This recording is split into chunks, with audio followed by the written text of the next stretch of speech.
क्या सोचा और क्या हो गया। गाड़ी में सारा सामान रखा जा चुका है।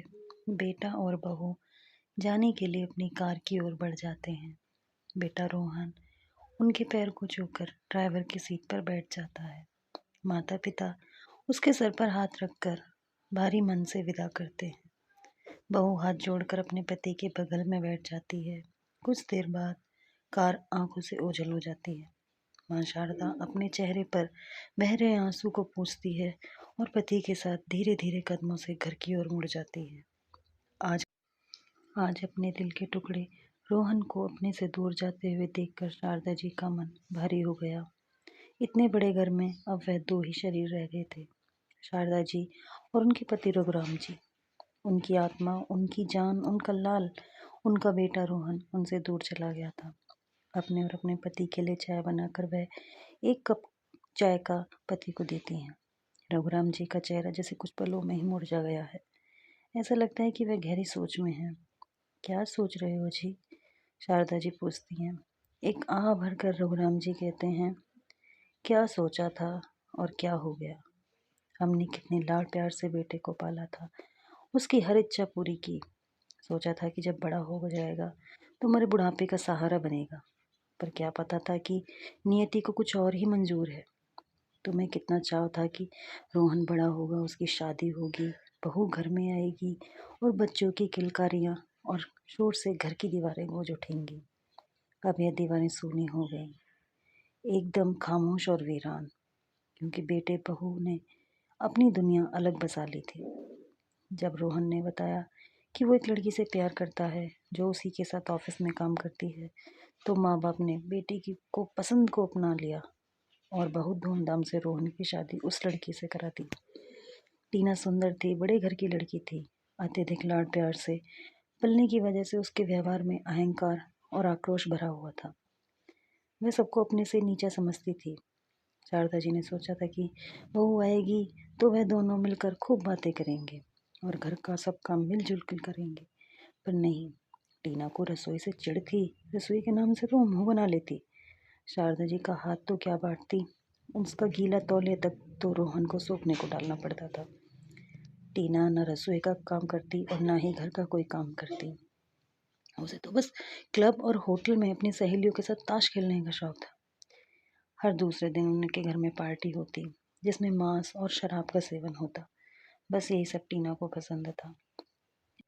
ऐसा नहीं था कि उन्होंने टीना को नहीं समझाया, रोहन ने भी बहुत समझाया, पर टीना ने तो यहाँ तक कह दिया कि अगर उन्हें सब कुछ अच्छा नहीं लगता तो वो अलग हो जाते हैं।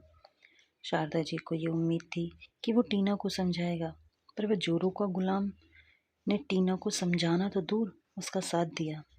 बहू और बेटे ने अलग फ्लैट ले लिया और वहीं शिफ्ट हो गए।